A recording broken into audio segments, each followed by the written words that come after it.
I have been threatening that we're going to be having this conversation on reimagining and changing the narrative in philanthropy. Please help me welcome, joining me on stage, the Executive Director of African No Filter, Moky Makura. Let's give her a big round of applause. Allow me to also welcome Madame ChiChi Aniagolu-Okoye. Ford Foundation West Africa is her representation this morning. ChiChi, are you with us? Thank you very much. Moky, you can take a seat right here next to me. I'm scanning, I'm not seeing ChiChi yet. So I'm going to power ahead in a fireside chat with Moky. And then if ChiChi does join us, anybody, please, you can swiftly bring her to the front for us.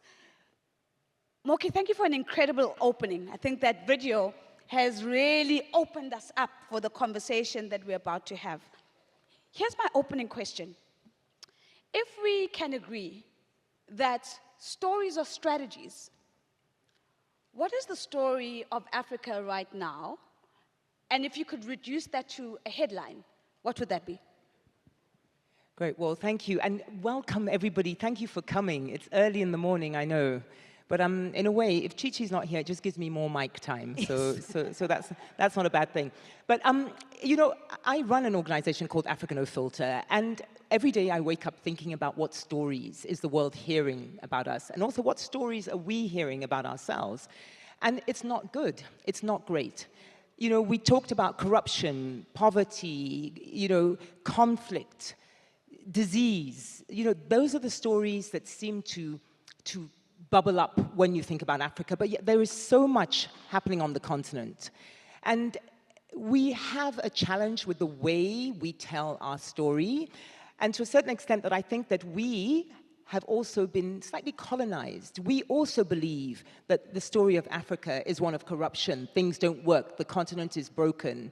And if there is a headline that I would like to see, particularly coming out of this conference, is that African philanthropy outpaces global aid. That we are the ones in charge of our own destiny, that we have the agency to create the change that we want to see. And everything we've heard in the conference so far shows that it is possible. It is possible. So, billboards going up. I'm going to see a couple of funders. Hopefully, you are going to be backing that billboard, Moky. The headline is African Philanthropy Outpaces Global Aid. I think it's a fantastic way of opening up this conversation. I do want to talk about the big headline stories in a second. You know, the exit strategy of the Gates Foundation and so on.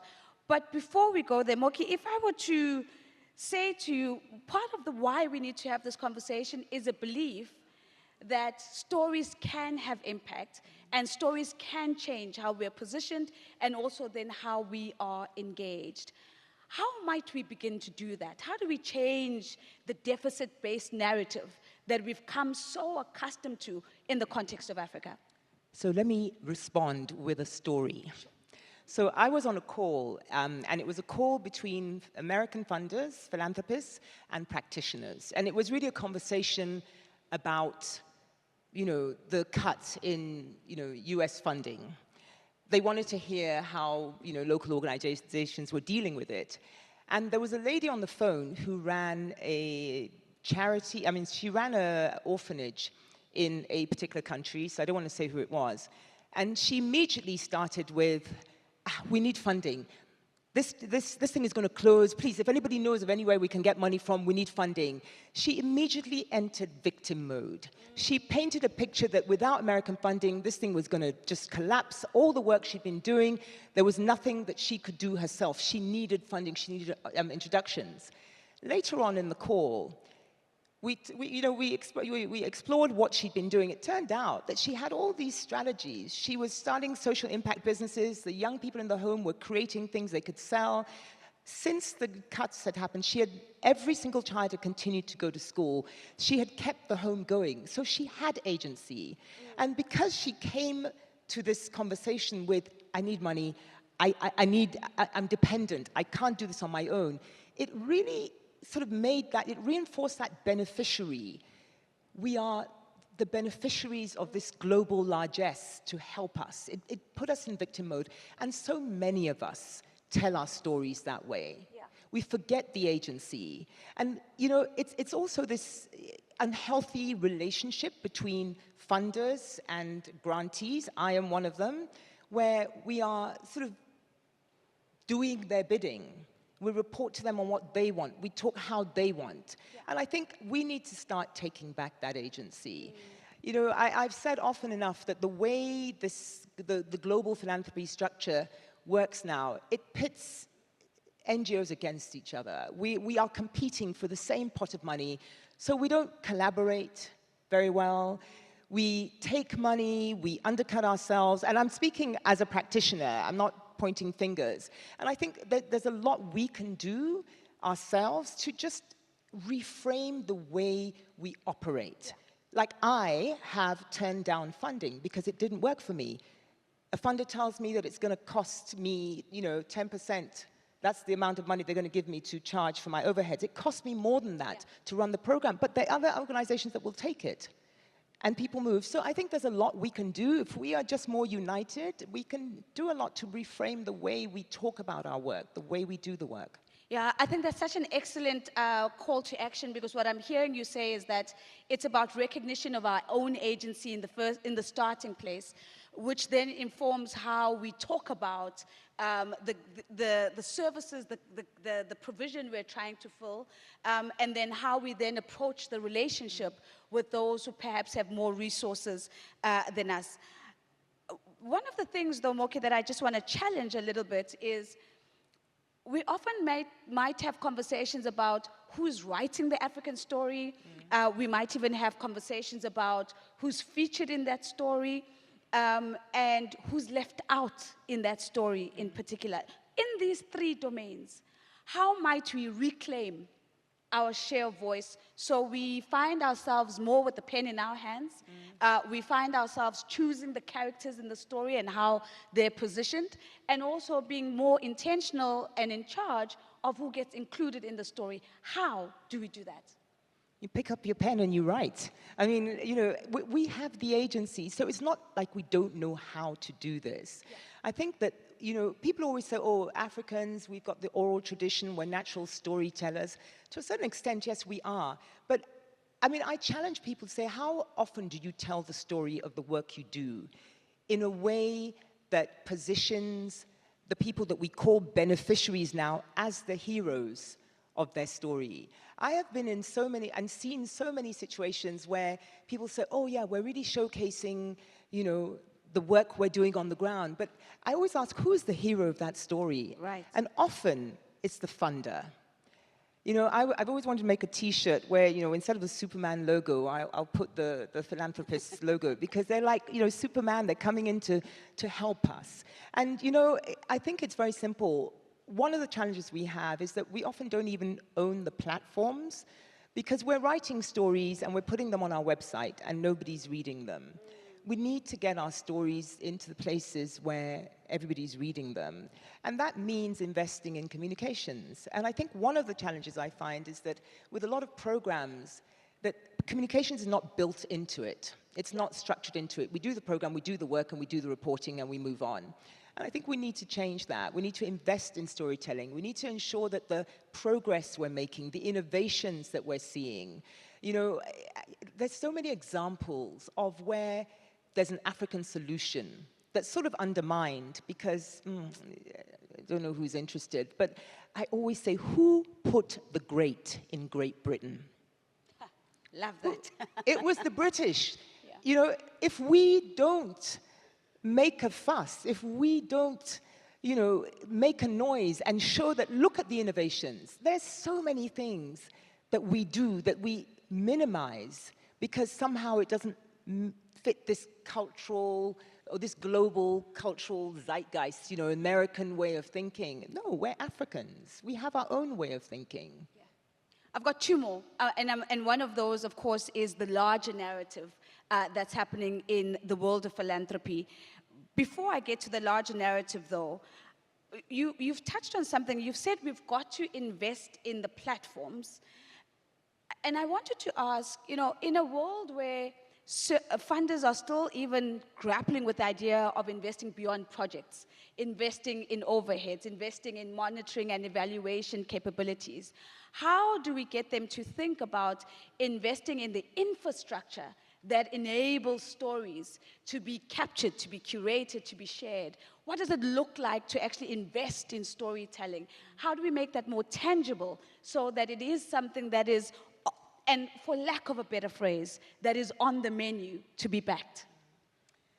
I think there's two ways to answer that question. I want to bring up the name of Mackenzie Scott, Jeff Bezos' wife. She's my poster girl for what good philanthropy looks like, because she gives the money. She's not building an institution, so therefore you're allowed to spend that money on what you want. A lot of the funding that most organizations get is called restricted funding, so you have to spend it on the program unless you build in a communications component. So Africa No Filter, we are a narrative change organization, which means we work with storytellers, and our mission is to change the way the world sees Africa, and how, more importantly for me, how Africa sees itself. I actually call it the world's largest behavior change program, because we're changing mindsets. And I actually believe that no program, health, education, climate, nothing will work unless we as Africans change the way we think about the continent, because that's the only way we will stay on the continent, we will build, we will invest, and we will thrive. We saw the numbers of migrants, young people who are leaving. In Nigeria, there's something called Japa. Young people are leaving, and the ones who stay are not committed. So stories matter, because stories are how we view the world, right? If you think about how you imagine America, I know I only went to America like in my late 20s, but I already knew America was a superpower. You know how? I watched Top Gun. Top Gun was my window into US superpowerhood. Stories matter, right? So, if we want to change mindsets, if we want to, change narrative, we've got to invest in storytelling, and that is what Africa No Filter does. And we are one of the few organizations that support the creative sector. And since we started, it's been 5 years, we put $7.5 million into the creative economy in Africa. It's a number I'm very proud of. It's American funding, but I call it African money because it comes through us. But there are not enough people who do that. There are not enough organizations who support creatives for creative's sake, right? Because if we don't have storytellers, we don't have people to inspire us. And we need that. Right now, Africa is at an inflection point where it's almost like we've got everything we need, but there's something missing. I've sat in conferences where people say, well, we've got the money, we've got the pension money, we've got the money, we've got the talent, we've got the people, we've got the land, we've got the resources. But why are we still sitting here having the conversation about when is Africa going to actually do it? Sure. I think it's a fantastic provocation. I see some applause. You're more than welcome. So I want us just to lift our heads as I begin to wrap our morning dialogue. Lift our heads, look at the big picture. You've already mentioned Mackenzie Scott as your poster girl, but we also have had Bill Gates on stage a couple, maybe 2 or 3 months ago, sharing the exit intention of the Gates Foundation over the next 20 years. Is this a story of a beginning or an ending? If you see, as you said, what is the signal that is actually being sent to the world here? Full disclosure, I did used to work for the Gates Foundation, but that does not stop me from speaking how I truly feel. I think it's a new beginning. And, the Gates Foundation is huge. That's why anything Bill says makes the headlines. But there are a couple of other foundations, and there's some programs within foundations that have got sunset moments where they have decided they're going to stop funding. And I think it shows that, that people are listening, because there's a lot of, stuff that's happening on the ground, like locally led development, shift the power. There are all these initiatives that are going on in this sector where we're trying to make sure that actually the people closest to the work are the ones who get the recognition and the ones who are in charge of the strategies, right? So the Gates Foundation choosing a moment where it says we're not going to be here is kind of worrying for some people who thought it'd be here. But for me, it says that, he's ceding control. That's the ultimate shift in power. He's actually taking himself out of the game. And I think that's great. I think that this thing about us funding our own development when we know it's possible should be happening. We shouldn't be relying on American money. And I've asked various people in the room, and I'd love to see by show of hands, if you're here with an African organization, do you get African funding? Who here gets African funding for the work they do? Few hands. Okay, one hand. Was that one hand? One hand, two hands, three hands. Okay, it's a handful. The majority of us rely on US funding or outside European funding. And, you know, for me, that is problematic. So just as USAID's exit was problematic and painful and actually resulted in some deaths, it's a wake-up call for us that we have to engage with our own philanthropists. And just very quickly, I was having a conversation, you know, just now about the fact that a lot of African foundations often are, you know, they implement programs, they're practitioners, so they're not giving out money in the traditional sense. So we can do one of two things. We can leave them as they are, or we can try and change mindsets, and we can also tap other sources. There's you know, corporate money, corporate foundations, and we've got to get people thinking that the ecosystem around health, the ecosystem around, you know, education, the ecosystem around governance, all of those things need support, and that's what the NGO base is doing. We've got to sell ourselves harder. We've got to sell ourselves harder. I started you with the headline. I'm going to close you off on a headline. Brian taught me a new word yesterday, and I think the word was retruth. This idea that you can look at something that has been peddled as a truth and give it another layer of maybe making it a little bit more truthful and retruth it, almost as an active word. If there was one myth that is flying around about Africa that you could retruth, you could replace with a more accurate reflection of the truth, what would that one word or one line be? But it's a headline, Moky, so it's got to be another one of those sharp, concise, witty Moky moments, as I would call them. So what are we retruthing? See how she flatters you to get you to be quiet. So I would say my sentence or my headline is Africa, the world's largest untapped opportunity. Ladies and gentlemen, Moky Makura, let's give her a big round of applause. Thank you so much, Moky. The conversations from yesterday and today have largely centered the African experience, and to a large extent, we've also sort of located ourselves in a broader global conversation. But we really haven't had the opportunity to sit with somebody who's from the continent, but sits within a larger, broader global infrastructure of philanthropy and can give us the balanced view of what this moment in philanthropy really means. It's such a pleasure for me to welcome the Regional Director for West Africa from the Ford Foundation, and that, of course, as I'm talking about ChiChi. Let's give ChiChi a round of applause. Where is ChiChi? Thank you so much for being here, ChiChi, and apologies that with all the changes we made this morning, we missed the opportunity to hear your voice first thing, but we weren't going to miss the opportunity to be in conversation with you. It's a quick one-on-one, and then we'll go into a little bit of a break. Let's give ChiChi a little bit more energy as she comes all the way up. Thank you so much, ChiChi. Thank you for joining me. I'm going to invite you to take a seat right here, and there is a microphone just right here for you.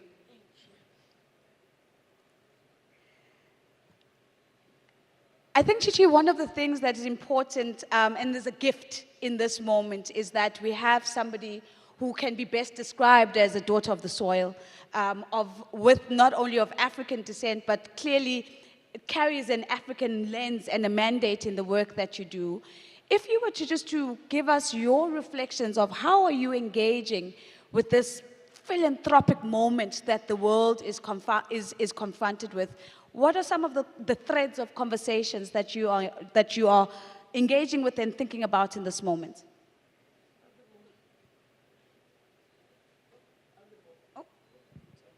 Good morning, everyone. Yes, and thank you so much for having me. I think for me, before I answer that question, I would like to start by interrogating a little bit more some of the things that came out yesterday. Yes.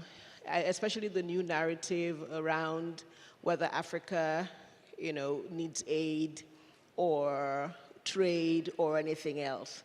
And my question is, why does it have to be an either or? why can't Africa have aid and trade and everything else on top of that? Because Africa didn't rape itself alone. Africa has been raped by the whole world. And so why should we not have aid? Why should we not have the kind of funding that we require to be able to build the infrastructure that we need? Trade is important. All the other things that we talked about is important. But I also think that it is important for Africa to also insist on having aid. Yeah. After the end of the World War, it was aid and debt and the loans that rebuilt Europe.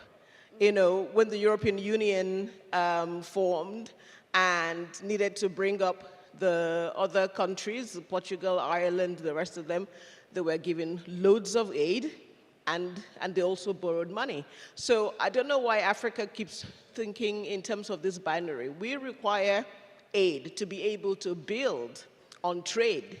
What we need to do is to reimagine the aid. What we need to do is to ask the question, aid is not working for us the way it is structured, but it can work for us if it is restructured. It's the same thing that the Asians did. They also used aid and loans and the rest of it to rebuild themselves. I think the challenge we have in Africa is that we are not setting the agenda. What we need to know is that when aid has been allocated to a country, the money is actually for that country. And the country has the power to say, we don't want you to do this. We want you to do that. But a lot of African countries think, okay, well, because the money is coming from another country, they don't have the power to be intrusive in how it is actually used, and that's not correct. So I think the issue for us is, how do we reimagine aid? Yeah. Because trade isn't going to bring us here. Trade isn't going to make it possible for us to have these kinds of conversations. We need resources that are flexible, that are free, to allow us engage in a way that we require, to be able to think and rethink what Africa needs to be in the future. And it's only through, flexible aid that we do that. So in terms of the big questions for philanthropy, I think, the Ford Foundation, for example, is a social justice organization. Sure. So our interest is on social justice. We're interested in the rights and the rights of people and ensuring that there is equality, in the world, because the biggest challenge the world faces is inequality. But of course, we're in a situation now where everything is in a flux. Sure. So even for global philanthropic organizations, we are also having to rethink and reimagine our space. We're coming from a world in which we had, strong multilateral institutions,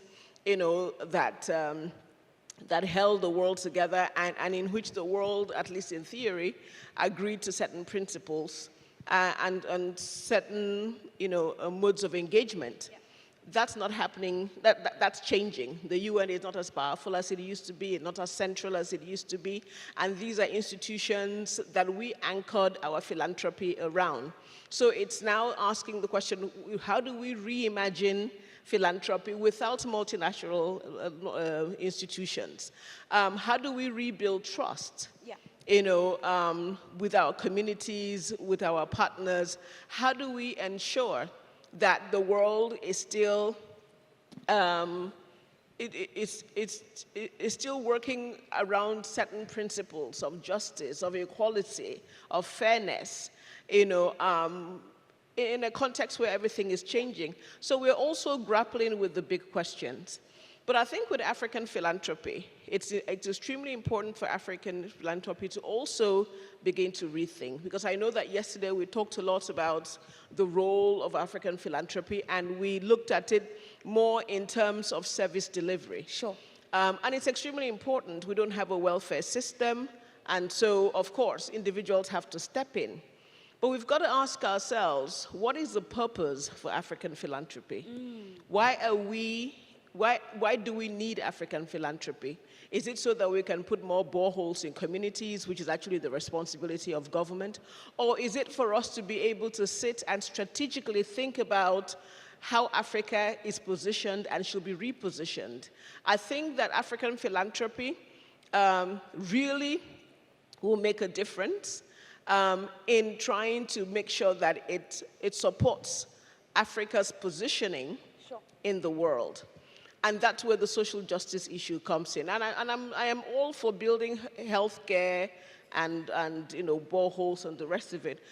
But more importantly is to ask the question, why are there no healthcare systems that are working? And why is there no water? Because once you start asking those questions, your thinking and your philanthropy instantly changes. It means that you now have to hold the powers that be accountable, because it is their responsibility to provide those. If you build one school or one borehole, yes, it helps some community, but it doesn't make a dent in what the issues are. So, ChiChi, I think it's such a rich and comprehensive insight that you've shared. I want to just bring one more question before we wrap, and I want to go back to where you started. You said there is a need to restructure the agenda. And you then went to give us some pieces of what's happening in the world, where you talk about there is a rethink and that's happening, and a reimagination that's happening even in your world. And then, of course, that is happening at the same time when there is perhaps an invitation to think about a repurposing of philanthropy. With all of those pieces up in the air, what would you put on that agenda? If you were to really invite everybody to restructure the agenda, what would you put on that agenda that you think would really allow Africans to really really let go of some of the false dichotomies and restructure aid in favor of the African ambition? So, thanks, that's a good question. I think for me, the most important thing is actually for Africa to have philanthropy with purpose. What is the purpose for our philanthropy? I think that will be the first thing for me on the agenda, to have a conversation around what should we be doing with our philanthropy. I think the world has been extremely unfair to Africa, especially in the design of financial institutions. Africa is drowning in loans and debt. And Africa, most countries are back to spending almost 80–90% of their foreign reserves on debt. And I think that's a critical conversation for African philanthropy. And that's why, for me, it is so important to diversify the sources of funding.